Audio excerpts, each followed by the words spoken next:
Yay Networks.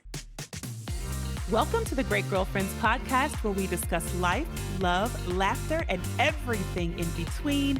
I'm your host, Sybil Amuti, and I can't wait for you to hear all of the Great Girlfriend magic on today's show. So without further ado, grab something great to drink, grab your pen and your paper, and get ready for this week's episode. Enjoy. Happy Wednesday, Great Girlfriends, and happy spring. I'm sending you tons of love, peace, and joy from LA. We are into the month of April, which is my absolute, and it should be your absolute favorite month. I agree. And I have a few reasons, but I want to see if my mom will be willing to say on camera why April is her absolute favorite of all the months. Because it's why. Go ahead. Just say it. Just don't even just tell them. I'm just going to let you know right now. Because it's what? It's sunny. No, you just failed. Hold up. Tell the people why this month is your absolute favorite. I was interrupted. Okay, well, come on. A few years ago, over 30, I spent my day not just having my tax returns ready, but also I was in the process of giving birth. Okay, because it's your favorite month because what? Come on. We don't have a lot of time. Let's go. You've got a birthday coming up. It's my birthday, and I'm your what? Favorite daughter. You heard it here. She just said it. Okay? She claimed it. All right. It's said. It's done. She's the last piece I'm the favorite. Because guess what? Why would you have a third daughter unless you were still looking for more? That's it. Okay. Well, you represent lots of love. I represent abundance. I represent all things wonderful, because that's why you'd have a third after you had two others who didn't quite do the job. That's all. I think I did a great job. And because they can't be here to debate it, this is the truth, okay? So if Leslie or Minthia have anything to say about this, it's too late. Favorite child, favorite month, April. And to be specific, April 15th is the most absolute amazing day on earth. Claim it, and girl. So those of you who are still celebrating me, thank you. Thank you very much. You want to cash at me? You can. You want to Zelle me? You can, because why not? Why not celebrate all that is amazing about April 15th? About April. Celebrate. So we hope you're having a wonderful spring. So many great things that are happening on this side. Too many to name and keep up with, but I can just tell you that it is a beautiful season. We've been enjoying a wonderful April. And I don't want to forget to tell you that we have a new calendar of events happening in our Facebook group. If you are not a member of our Facebook group, I want to urge you now to go over to Facebook. Now, some of you are going like, why would we be in a group on Facebook? Because there's 21,000 great girlfriends already congregating in this Facebook group that we've had for about 7 years now. And it is one of the spaces that has been consistently easy to navigate, easy to create connection, easy to host our live events inside of the group. And so I don't care if you're not on Facebook anymore. Go to Facebook, right? Go to the Great Girlfriends, join the community, and get involved. There's so many fun things happening. There's lots of great girlfriends waiting there for you. And I just want to encourage you to be a part of community. And maybe you've decided that you're done with virtual community. I say, do not neglect virtual community. It's important when you're online that you have healthy spaces to commune. And it's so easy to get bogged down and overwhelmed with all of the things, all the happenings on Instagram and TikTok and all the other spaces, even on X. But I want you to remember that concentrated community is very important. We strongly encourage you to always have communal spaces where you can find mirrors of yourself. And that is by being around people who qualify for friendship and connection. So you're headed to Facebook, Great Girlfriends Community. The other thing I want to tell you is to don't just listen to the podcast. Don't just listen. Thank you for listening. We love you. We appreciate every single one of you for listening. But we want every single person who has been a listener of this podcast to go subscribe to our YouTube channel at The Great Girlfriends and actually watch the show there. You can watch it there. Over 400 plus episodes of the show are available on YouTube. So you get to see all the facial expressions, all the moments that are like pause moments, all the awkward reactions, some of the things that you hear on audio, you're like, is that an awkward moment? It is. It probably was. And you get to actually experience it on our YouTube channel. So head over to YouTube and subscribe at The Great Girlfriends, and you will see over 400 plus episodes of the show. They're available. Now, the other thing that I was going to mention that I forgot to say earlier is that we have a new calendar of events happening specifically for our Facebook group and our YouTube subscribers. So we'll have events going on throughout the year. We had a Lunch and Learn series last year that was amazing, and we'll continue to do that series in 2024. We're going to kick off with the Coaching Hot Seat, which happens once a month on a Sunday. And it is literally that, where we take a question or a great girlfriend who says that she has a coaching moment or she has a teachable moment that she wants to walk through, and we walk through it live in our Facebook group and on our YouTube space. And it's super special because we've been doing this Coaching Hot Seat for years, 4 years, and it's been tremendous to see how many people have been able to sort of untangle the wires or rethink some of the things that they have been kind of holding hostage in their brain. You know, you have a thought that you kind of like percolate over, you dance with it, and you're like, when you're washing dishes or whatever, you're in the shower, and this thing, like this, you know, something you've been thinking of may trouble you, or, you know, you just meditate on it.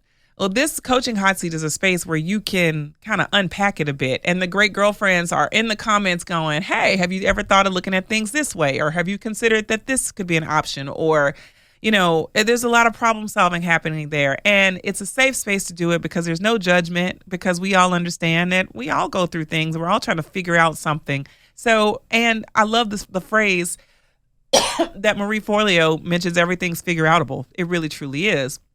But you need to have people around you who are solution oriented and can help you open up new questions towards new solutions. So there's that to the Coaching Hot Seat.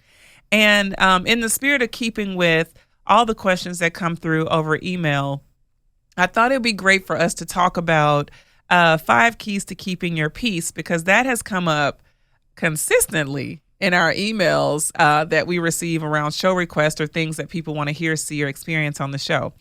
And I have my favorite co-host here joining again today, my mother, Mama Jean Clark, woo, woo, woo, woo, who's in from Memphis, Tennessee, hanging out here in LA, yes. Getting her whole life. And so we've been having a lot of fun. And so I really wanted her to kind of weigh in on some of these things that, topics that we're going through from her perspective. And we'd like to hear your feedback too. So as you're listening and you have a question or you have a agree to disagree moment, you can drop it in the comments on YouTube at The Great Girlfriends, or you can send us an email about it. But this 5 keys to keeping your peace is so uber important, because I look at the body, the mind, the spirit, your physical space as your oasis. And this is like everything, your whole life is literally happening here. It might feel like life is happening outside of you, but life is happening on the inside of you. Without a healthy oasis, you do not have a healthy life. It is impossible. It's impossible. If you don't have a healthy mind, it's impossible for you to view and see the world in a healthy way. You cannot, because what happens here frames the way in your mind, frames the way you see and perceive your entire world. Likewise, if you're unhealthy in your spirit, if you're not refreshing your spirit, if you're not renewing your spirit, if you're not honoring your spirit, then you will not have a very healthy spiritual perspective on life. You cannot, because this is where you feed. What you feed on the inside affects how you feed the outside. Likewise, in your physical body, if you are negligent over your physical health, if you found yourself not honoring your physical body, right? Maybe you don't feed yourself the right foods. Maybe you don't, take your supplements, your vitamins. Maybe you're not getting enough sleep. Maybe you're not getting enough physical activity. Maybe you're just kind of negligent, or maybe you're allowing the outside world to affect the way you treat your body. If that is the case, then your body is exhausted. Your oasis is tired, is worn down, which means your experience with life is very restricted. You can't wake up and appreciate the morning because you're so fatigued. You can't enjoy and have zest for the day because you're foggy, right? You can't appreciate and experience the present because your mind is so distracted because the foods that you eat are slowing you down, weighing you down, wearing you down. Or you might have dis-ease in your body as a result of just not honoring it. So keeping your peace is so important, because keeping your peace means honoring the physical, mental, emotional, spiritual aspects of how you approach life and how you can get the most out of life. Your peace is contingent upon all of those things. I know it seems like a lot, but your peace can be tilted one way if you have disease in your body, right? If you have a lower back pain as a result of sleeping on a bad mattress or having not enough sleep, your peace can be disrupted the entire day. Or if you're emotionally plagued because you're taking on too much, you don't have enough capacity to give yourself the love you need or the people in your life the love you need. Consequently, you'll feel depleted in your experience. You just will. And your peace will be altered. So as a peace preservationist, as someone who is a high respecter of my peace, right? And my mother is a respecter of her peace. And Great Girlfriends, we have encouraged you over 8 years and 400 plus episodes to always consider your peace over everyone else's. I thought it'd be important for us to lay out these reminders again. One, about the importance of having and creating peace, and two, about preserving or keeping your peace. Now, I do want to say, as a disclaimer, many of us have inherited a poor definition of peace, because if you came from a chaotic background, or if you have always had anxiousness, anxiety, or an anxious life, if things have always been awry or busy around you, it may have been hard for you to say, what does peace mean to me, right? Or, if you've been a person who's found yourself people-pleasing for a large portion of your life, you may find that your peace or your definition of peace has been contingent upon how other people perceive you, which is not a valid definition of peace, right? So if you've never had an opportunity to define peace, this is a great episode for you to stop and go, before I say that, you may have gone through previous chapters where peace meant something different. It evolves, right? You might expand in one way and say, peace means more me time as a mother. Peace means me having the ability to say, or includes the ability to say no at a higher frequency because there's a lot of demand on my life. Or peace means me preserving my health by not expanding, by not doing too much, being too many places.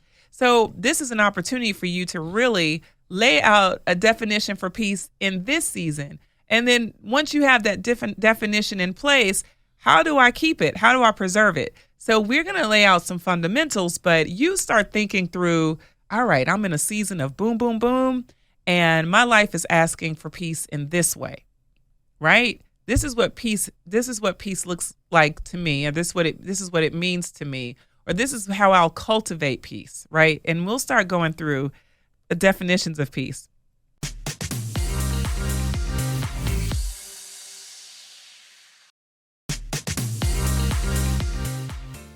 What does peace mean to you in this season, Mom? In this season of life, for me, peace means primarily it's a time when things are calm. There's not a lot of unexpected things that happen, and when they do, I'm still calm. I'm able to solve the problem, and I'm not up at night fretting about it, worrying about it. I'm at ease. I like that, being at ease. Yeah. For me in this season, peace means trusting God's guidance in all the processes. Definitely. There's so many. We have a 12-year-old. We have a 15-year-old. We have a middle schooler. We have a high schooler who's approaching college. We have all these different things going on, and it's important for me to trust God's guidance in the process, to know that the decisions are the good decisions. And that's what peace means for me right now. And it probably will evolve as we close one chapter and move into another chapter. But for me, it's looking at all the processes that I have going on and going, all right, I really got to be able to trust that God has given me the nudges in the right direction and that these decisions are good. that you've done the right thing. It's good. Like this is the decision for the day. Yeah. So 5 keys to keeping your peace, great girlfriends. And you want to stop again and take a look at what peace means to you right now in this very moment. It could change tomorrow because life, literally when I look back on 2020, peace meant something very different in February than it meant in April of 2020, right? It's like, Right. and so be willing to adjust the definition or flex it as you realize that life is requiring a different supplement or a different, you need to be fed something different, but be willing to note that. That's the important part, is saying, all right, I need to reset this here and I'm okay with it. So step one to keeping your peace is going to be forgiveness. And it's not because people deserve your forgiveness, but because forgiveness is your standard. I feel like one of the things that we could do as a service to ourselves is have operating procedures. Knowing like, all right, life's going to hit you with pain. It's going to hit you with regret. It's going to hit you with humiliation. It's going to hit you with turmoil. It's going to hit you with frustration. You're going to be hit with trauma. How do I handle pain? Right? It's going to hit you with anger. People are going to let you down. You're going to be very angry a lot because things happen. But what happens when you're angry? Are you quick to respond because you've never decided that anger doesn't run you? Or do you have a sense of order or operation that says, before I respond when I'm angry, let me take a step back. Let me walk away. Let me reset. Let me get quiet. Yeah. Let me take a beat, 5 seconds to breathe. Having operating procedures. And so forgiveness needs to be one of the things that you decide first. I forgive first. I don't forgive because I'm waiting on someone to do better. I forgive because that's my step forward. Good. That is something that's going to keep my heart healthy, and that's what's going to help me preserve the good in me. If I don't preserve the good in me and I don't forgive, everything's consequential from here and there. They're out and somebody's going to jail. And it also preserves the peace. It preserves the peace. And that is something that we always want to be willing to do, is work towards what's going to be in the best interest of you preserving your peace, which is you loving yourself and you moving forward in circumstances. People don't always deserve forgiveness, to be clear. True. Some people may never be worthy of the forgiveness, but we have to decide that our standard is forgiving. I forgive because it keeps me healthy. I forgive because God said to forgive. God said to forgive. It's a benefit to me. Right. And To that's forgive. part of your operating. Yes. So here's a quick quote. There's an enormous physical burden to being hurt and disappointed, says Karen Swart, MD, Director of Mood Disorders Adult Consultation Clinic at the Johns Hopkins Hospital. Chronic anger puts you into fight or flight mode, which results in numerous changes in heart rate, blood pressure, and immune response. You get sick by being unforgiving. Like, it makes your oasis unhealthy. It does. You literally put your body in a fight or flight mode, which puts you at risk. So why would we let a situation hurt us, affect us beyond the moment? Why wouldn't we want to give our body the best choice? And our body the best choice is by saying, I forgive first. That's how I'm giving my body the best foot forward. Those changes then increase the risk of depression, True. heart disease, and diabetes, among other conditions. Forgiveness, however, calms stress levels, leads to improved health. That's what happens when you forgive. Do you want to have calm stress levels? Do you want to have better, less depression, a lesser risk of heart disease, lesser risk of diabetes? And you've got to forgive. And we don't get to decide which of the moments of unforgiveness is the one that causes illness. We don't know. All we know is that when we have a cumulative, choice of unforgiving in our life, then we can expect to receive sickness. We can expect to receive turmoil, and we can expect to receive disruption in our peace. We just can. So true. Ever Very so true. Yeah. All right. Second key to preserving your peace: abandon people-pleasing and performative relationships. Perform for an audience of one. Audience of one. People-pleasing is a killer. Yeah. It truly is a killer. It leads to mental and physical health problems such as fear of rejection, resentment, frustration, anger, addictions, headaches, stomach problems, and or high blood pressure. It can result in weak boundaries, problems with decision making, low self-worth, dependency, and low competence. For that reason, it's important to recognize and overcome your own people-pleasing behaviors. The idea that I can get sick because I was doing something that pleased someone else but did not please me or did not please God is detrimental, right? It's something like we have to really start thinking about how important it is to honor ourselves first. True. And why, if you live a lifestyle of honoring yourself, you're ultimately honoring God. And as you continue to do that in progression, you're going to live longer, stronger, and have more, you're going to live healthier. And when you're living to please God, we know that we're pleasing God, and we're not so worried or concerned about pleasing other people. And it's also a visionary way for you to see other people for what they really are. Yeah. Their true selves. Yep. Yeah. Mm-hmm. I also think about this, when you are a people pleaser, you'll oftentimes expect other people to be people pleasers, and you're let down when they're not able to please you. You're like, but I'm pleasing everyone.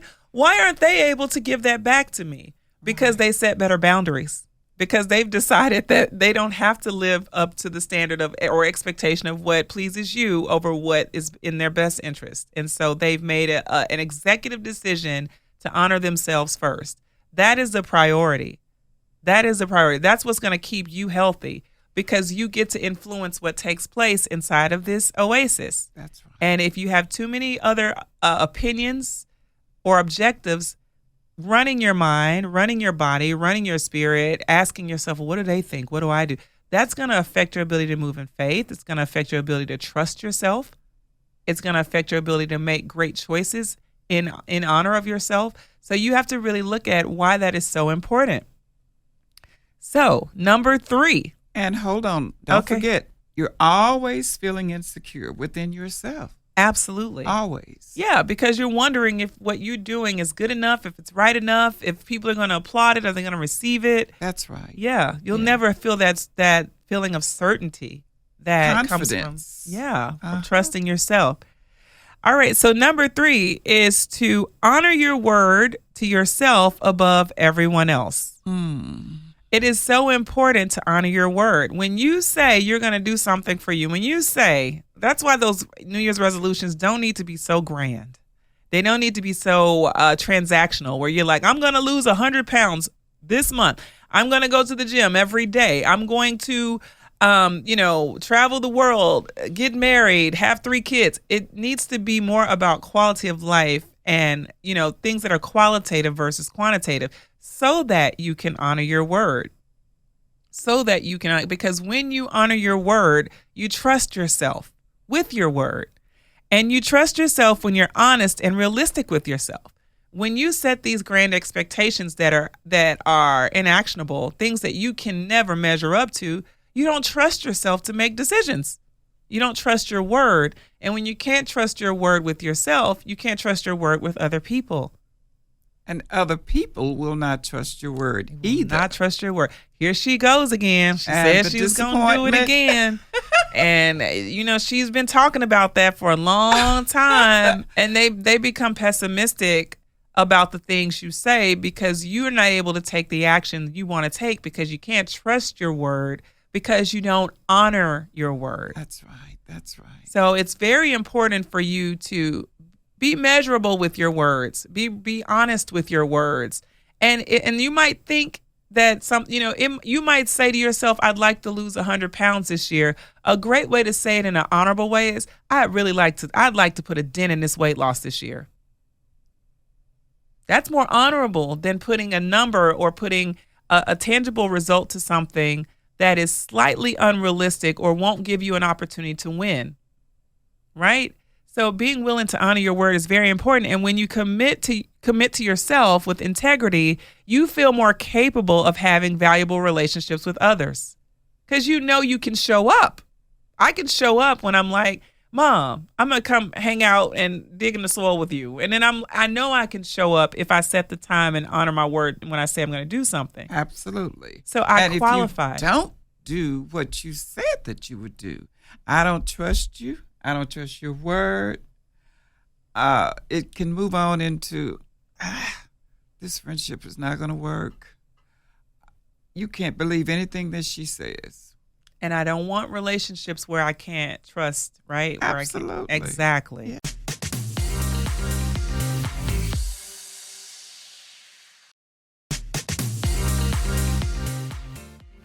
And so the value of your relationships is compromised when you don't honor your word. When you honor your word, you have more qualifiable relationships with people who want to go deeper with you because they see the way you show up with your word. You don't just say it, you show up to back up the things you say, right? That's right. And these feelings of shame, defeat, humiliation, and distrust are tied to dishonesty. So think about it. When you've been dishonest, you have felt ashamed of yourself. Like, man, I was not as honest as I should have been there. Or, man, like I find myself, talking too big in this area. Like maybe it's in business and you keep saying that I'm going to start this new business. I'm going to do it. This is the year. I'm going to go after it. And you feel defeated when you don't, and you feel humiliated because you told 20 people and they're waiting to see something and there's nothing there. And you feel a lot of distrust towards yourself, and others begin to feel it towards you because when they're ready to make real moves, they can't call you if you haven't honored that word. Absolutely. Right. And don't forget, we call them accountability partners. Right. And they expect you to keep your word. And if you don't, and when you don't, that's when people begin to look at you as being unreliable. You can't, the distrust is there. And you really don't want that. Right. Because you're pushing people away. Right. You want to call people to you. That's true. Uh-huh. So speaking of calling people to you, when you honor your word, here's what you experience. You have feelings of trust, joy, confidence, Right. high value, and discernment are tied to honoring your word. Because you're like, with your chest, when I say it, it's happening. And when you honor your word, when you say something, people perk up. They're ready. They do. Oh, she's going to do that because she said it. And when she says something, she does it. And a lot of people like to wear out the word that I keep hearing. I got you. I got you. Don't worry about it. I got you. And I'm like to myself, you sure you got me? When you didn't get me, you let me drop, you let me fall? What kind of way is this? I thought you had me. Right. I'm dealing with disappointment then. Yeah. But when they honor, there's a lot of trust there, and you feel valuable. Yes. You know that you're valuable. And we often tie this very high accolade to people who honor their word. We call them results oriented, plain and simple. You see a lot of that. And who doesn't want someone who's results oriented in their life and on their team? So I want to be my best team member. I want to be my most valuable player, and I want to keep my peace. And I do that by honoring my word, right? Right. All right. Next is to be still. Learning and practicing stillness is so important because you devote your mind to being an oasis where your beautiful thoughts are welcome to blossom, and peace is the standard. When you have stillness in your life, all you're doing is quieting all of the outside noise and saying, wait a minute, my oasis needs to refuel. It's the equivalent of being a Tesla at the charging station. Stillness. Yeah. Or whatever your electric car is of choice. It's the equivalent of taking rest, right? Not being forced into it because you're sick, but just knowing when it's time to rest. It's the equivalent of the sun setting because it's time for the moon. It's not time for the sun. You have to learn to take to stillness, being still, quieting all the outside noise and giving your mind a space to reset. And also, I like stillness. For me, I like that when I shut down all the other sounds and I just really create a place of stillness, for me, I just like hearing like these gentle whispers from God, just little subtle, quiet, calm whispers. It's almost like an ocean breeze for me. And I appreciate it because all day I'm full of sound and activity and conversation and meetings and kids and, dog and whatever else is going on. So I like that God and I have a chance to really commune in a quiet space. And this stillness doesn't have to happen in a prayer closet, doesn't have to happen, in a special place. It can be in your car. It can be before you start a meeting. It can be in the throne room, which, the bathroom, okay? For me, between recording podcast episodes, sometimes it's 30 seconds. It can be a few minutes. Sometimes it can be an hour. I have intentional times, but I also take these moments of just stillness. Yeah. And a lot of times, with my stillness, what I like to do is take a sheet of paper and a pen, and during those times, when the good Lord is speaking to me, He's got something to say to me, and I write it down. And when thoughts come to me that particularly may need to be addressed, I write it down. I would have lost those had I not been still. Could be a person that I meant to call a week ago, a day ago or so, and I didn't do it. So I can write that person's name down and then connect with them. And you do it because you're still. And usually you find when you connect with that person that there was something going on, that they needed you, and it was an opportunity, and it is an opportunity if there's still time for you to jump in and provide what is needed. Right. Yeah. Right. And that's really like the stillness of the Holy Spirit. Would you agree? Yeah. Yeah. So the big key is to create an intention of stillness, deciding that you are going to create these moments of stillness, right? Intentionality, you have to have that about how you're going to carry yourselves in any given moment. So it's important that you set the stage to just take a moment of stillness so you're not carrying over one, emotional experience or mental chaos or anguish to the next moment, right? So I might be going from a Zoom meeting where it was high intensity, very frustrating with a lot of stuff that needs to happen afterwards, to picking up my kids from school. They don't deserve to take on the chaos of what happened in that Zoom meeting. They weren't there. They don't know anything about it.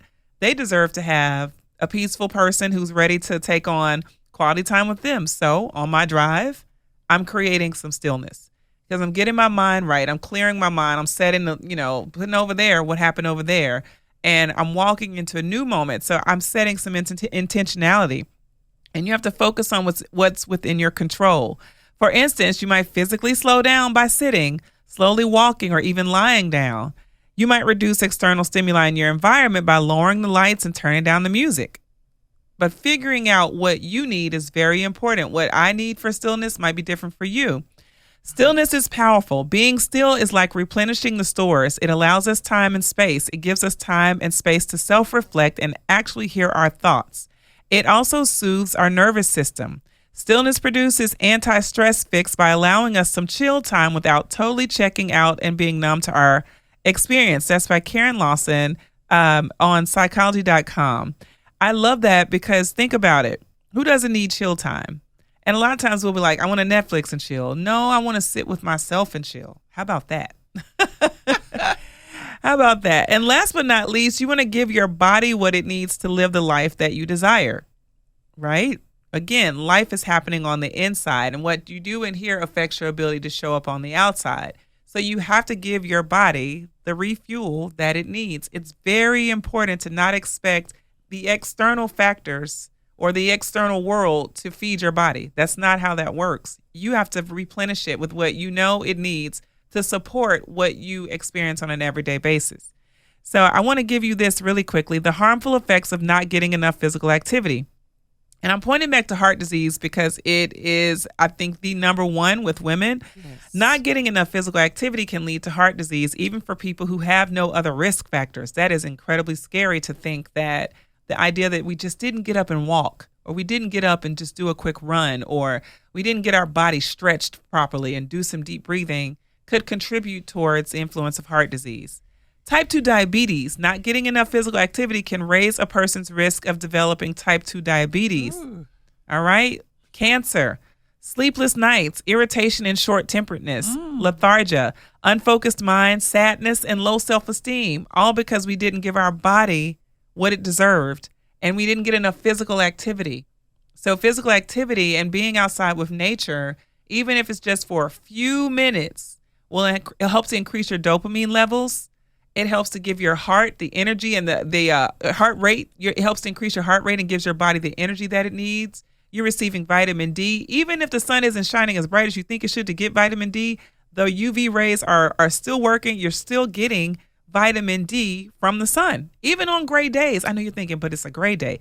The sun is still out. Yes, it is. The sun is still out, and it's still feeding vitamin D, and you're still receiving nutrients from the environment. So getting outside and giving your body just a quick walk will make the world of difference, and it helps to keep your peace.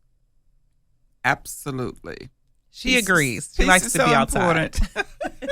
She likes to be outside. Yeah. So this was a robust list, but I'm just going to go down to 1 through 5 really quickly. Number 1 is to forgive, not because people deserve your forgiveness, but because forgiveness is your standard. Number 2 is to abandon people-pleasing and performative relationships, perform for an audience of 1. Number 3 is to honor your word to yourself above everyone else. Number 4 is to be still. Very important to cultivate stillness. And number 5 is to give your body what it needs to live the life that you desire. That's right. That's all we're asking. You do those 5, you practice those 5, or you get intentional, around those 5, and we guarantee you that you will see an increase of peace, of joy, right? Happiness. Yes. Just calmness in your life. And those can be new standards for you. It doesn't matter if you've never had them before or if you grew up with different standards. Today can be the day that you establish new standards. Fair to say? I agree. Yeah, I agree. I cannot wait to hear how this episode affects you, impacts you, or helps you to increase your quality of life. I cannot wait to hear the stories about how you have a fresh sense of perspective around peace. I love one of my dear friends, Sherry Riley, says that peace is the new success. And I love that because that's a winning mindset. It says that if I can carry peace, if I can cultivate peace, I'm winning.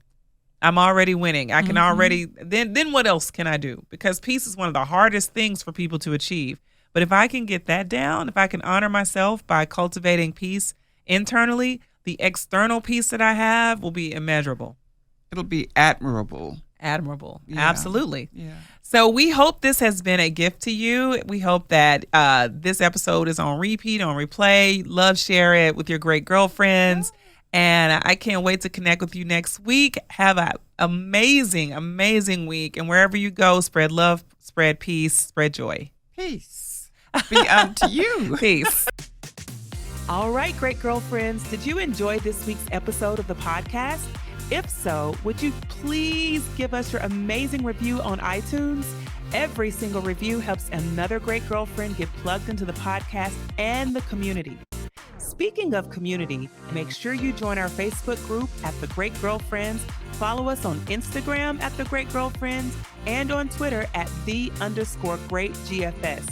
I'm Sybil Amuti and I'm out. Peace. Yay Networks.